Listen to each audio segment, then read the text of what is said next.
एक समय बृहस्पति जी ब्रह्मा जी से बोले, हे ब्राह्मण श्रेष्ठ, चैत्रव आश्विन मास के शुक्ल पक्ष में नवरात्र का व्रत और उत्सव क्यों किया जाता है? इस व्रत का क्या फल है? इसे किस प्रकार करना उचित है? पहले इस व्रत को किसने किया, सो विस्तार से कहिए। बृहस्पति जी का ऐसा प्रश्न सुन ब्रह्मा जी ने कहा, हे बृहस्पति, प्राणियों के हित की इच्छा से तुमने बहुत अच्छा प्रश्न किया है। जो मनुष्य मनोरथ पूर्ण करने वाली दुर्गा, महादेव, सूर्य और नारायण का ध्यान करते हैं, वे मनुष्य धन्य है। यह नवरात्र व्रत संपूर्ण कामनाओं को पूर्ण करने वाला है।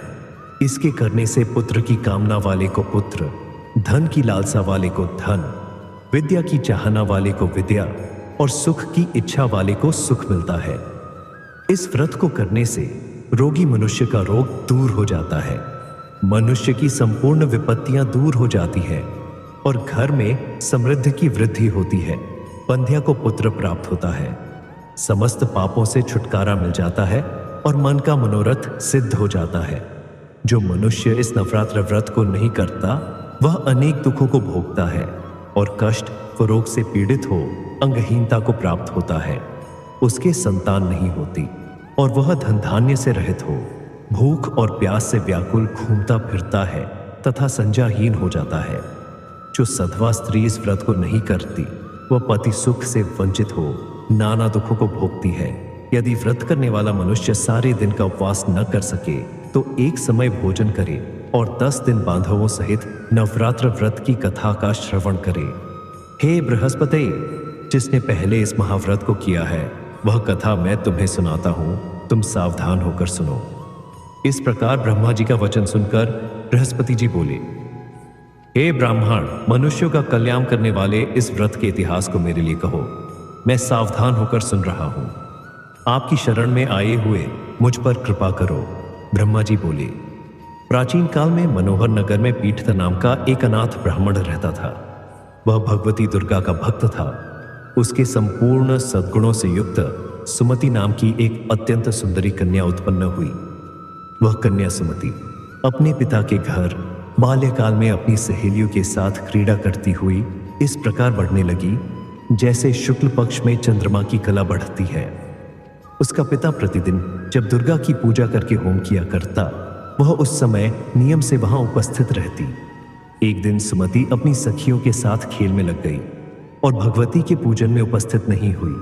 उसके पिता को पुत्री की ऐसी असावधानी देखकर क्रोध आया और वह पुत्री से कहने लगा, अरे दुष्ट पुत्री, आज तूने भगवती का पूजन नहीं किया, इस कारण मैं किसी कुष्ठ रोगी या दरिद्र मनुष्य के साथ तेरा विवाह करूंगा। पिता का ऐसा वचन सुन सुमति को बड़ा दुख हुआ और पिता से कहने लगी, हे पिता, मैं आपकी कन्या हूं तथा सब तरह आपके अधीन हूं। जैसी आपकी इच्छा हो वैसा ही करो। राजा से, कुष्ठी से, दरिद्र से अथवा जिसके साथ चाहो मेरा विवाह कर दो, पर होगा वही जो मेरे भाग्य में लिखा है। मेरा तो अटल विश्वास है, जो जैसा कर्म करता है उसको कर्मों के अनुसार वैसा ही फल प्राप्त होता है, क्योंकि कर्म करना मनुष्य के अधीन है पर फल देना ईश्वर के अधीन है।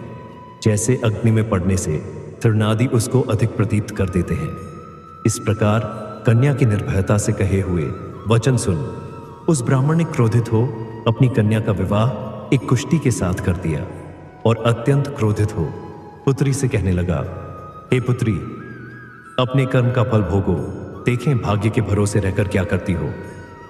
पिता के ऐसे कटु वचनों को सुन सुमति मन में विचार करने लगी, अहो, मेरा बड़ा दुर्भाग्य है जिससे मुझे ऐसा पति मिला। इस तरह अपने दुख का विचार करती हुई वह कन्या अपने पति के साथ वन में चली गई और डरावने कुशायुक्त उस निर्जन वन में उन्होंने वह रात बड़े कष्ट से व्यतीत की। उस गरीब बालिका की ऐसी दशा देख देवी भगवती ने पूर्व पुण्य के प्रभाव से प्रकट हो सुमति से कहा, हे दीन ब्राह्मणी, मैं तुझसे प्रसन्न हूं, तुम जो चाहो सो वरदान मांग सकती हो।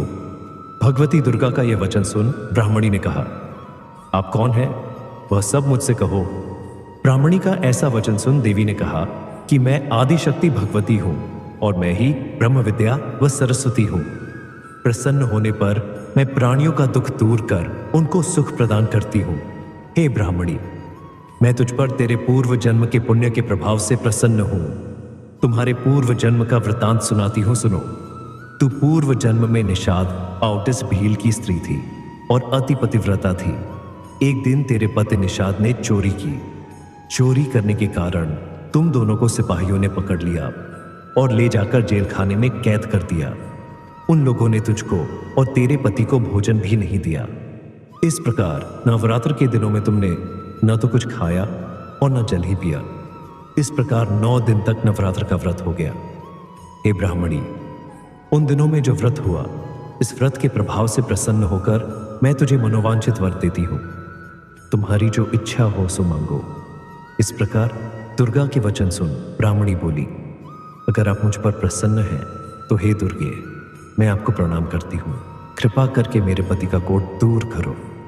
देवी ने कहा, उन दिनों तुमने जो व्रत किया था, उस व्रत का एक दिन का पुण्य पति का कोट दूर करने के लिए अर्पण करो।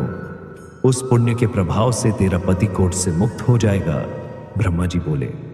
इस प्रकार देवी के वचन सुन वह ब्राह्मणी बहुत प्रसन्न हुई और पति को निरोग करने की इच्छा से जब उसने तथास्तु ठीक है ऐसा वचन कहा, तब उसके पति का शरीर भगवती दुर्गा की कृपा से कुष्ठ रोग से रहित हो अति कांतिवान हो गया। वह ब्राह्मणी पति की मनोहर देह को देख देवी की स्तुति करने लगी। हे दुर्गे, आप दुर्गति को दूर करने वाली, तीनों लोगों का संताप हरने वाली, समस्त दुखों को दूर करने वाली, रोगी मनुष्य को निरोग करने वाली, प्रसन्न हो मनोवांछित वर देने वाली और दुष्टों का नाश करने वाली जगत की माता हो। हे अम्बे, मुझ निरपराध अबला को मेरे पिता ने कुश्ती मनुष्य के साथ विवाह कर घर से निकाल दिया। पिता से तिरस्कृत निर्जन वन में विचर रही हूं। आपने मेरा इस विपदा से उद्धार किया है। हे देवी, आपको प्रणाम करती हूं, मेरी रक्षा करो। ब्रह्मा जी बोले, हे बृहस्पति, उस ब्राह्मणी की ऐसी स्तुति सुन देवी बहुत प्रसन्न हुई और ब्राह्मणी से कहा, हे ब्राह्मणी, तेरे उदालय नामक अति बुद्धिमान, धनवान, कीर्तिवान और जितेंद्रिय पुत्र शीघ्र उत्पन्न होगा। ऐसा वर प्रदान कर देवी ने ब्राह्मणी से फिर कहा कि हे ब्राह्मणी, और जो कुछ तेरी इच्छा हो वह मांग ले। भगवती दुर्गा का ऐसा वचन सुन सुमति ने कहा कि हे भगवती दुर्गे, अगर आप मुझ पर प्रसन्न हैं तो कृपा कर मुझे नवरात्र व्रत की विधि और उसके फल का विस्तार से वर्णन करें। महात्म्य। इस प्रकार ब्राह्मणी के वचन सुन दुर्गा ने कहा, हे ब्राह्मणी, मैं तुम्हें संपूर्ण पापों को दूर करने वाले नवरात्र व्रत की विधि बतलाती हूं, जिसको सुनने से मोक्ष की प्राप्ति होती है। आश्विन मास के शुक्ल पक्ष की प्रतिपदा से लेकर 9 दिन तक विधिपूर्वक व्रत करें। यदि दिन भर का व्रत न कर सके तो एक समय भोजन करें। विद्वान ब्राह्मणों से पूछकर घट स्थापन करें और वाटिका बनाकर उसको प्रतिदिन जल से सींचे। महाकाली, महालक्ष्मी और महासरस्वती देवी की मूर्तियां स्थापित कर उनकी नित्य विधि सहित पूजा करे और पुष्पों से विधिपूर्वक अर्घ्य दे। बिजौरा के फल से अर्घ्य देने से रूप की प्राप्ति होती है। जायफल से अर्घ्य देने से कीर्ति, दाख से अर्घ्य देने से कार्य की सिद्धि होती है, आंवले से अर्घ्य देने से सुख की प्राप्ति और केले से अर्घ्य देने से आभूषणों की प्राप्ति होती है। इस प्रकार पुष्पों व फलों से अर्घ्य देकर व्रत समाप्त होने पर 9वें दिन यथाविधि हवन करें। खांड, घी, गेहूं, शहद, जौ, तिल, बिल्व, बेल, नारियल, दाख और कदम आदि से हवन करें। गेहूं से होम करने से लक्ष्मी की प्राप्ति होती है। खीर एवं चंपा के पुष्पों से धन की और बेलपत्तों से तेज सुख की प्राप्ति होती है। आंवले से कीर्ति की और केले से पुत्र की, कमल से राज सम्मान की और दाखों से संपदा की प्राप्ति होती है। खांड, घी, नारियल, शहद, जौ और तिल तथा फलों से होम करने से मनोवांछित वस्तु की प्राप्ति होती है। व्रत करने वाला मनुष्य इस विधि विधान से होम कर आचार्य को अत्यंत नम्रता के साथ प्रणाम करे और यज्ञ की सिद्धि के लिए उसे दक्षिणा दे। इस प्रकार बताई हुई विधि के अनुसार जो व्यक्ति व्रत करता है उसके सब मनोरथ सिद्ध होते हैं। इसमें तनिक भी संदेह नहीं है। इन 9 दिनों में जो कुछ दान आदि दिया जाता है उसका करोड़ों गुना फल मिलता है। इस नवरात्र व्रत करने से अश्वमेध यज्ञ का फल मिलता है। हे ब्राह्मणी, इस संपूर्ण कामनाओं को पूर्ण करने वाले उत्तम व्रत को तीर्थ, मंदिर अथवा घर में विधि के अनुसार करें। ब्रह्मा जी बोले, हे बृहस्पति, इस प्रकार ब्राह्मणी को व्रत की विधि और फल बताकर देवी अनंत ध्यान हो गई। जो मनुष्य या स्त्री इस व्रत को भक्तिपूर्वक करता है वह इस लोक में सुख प्राप्त कर अंत में दुर्लभ मोक्ष को प्राप्त होता है।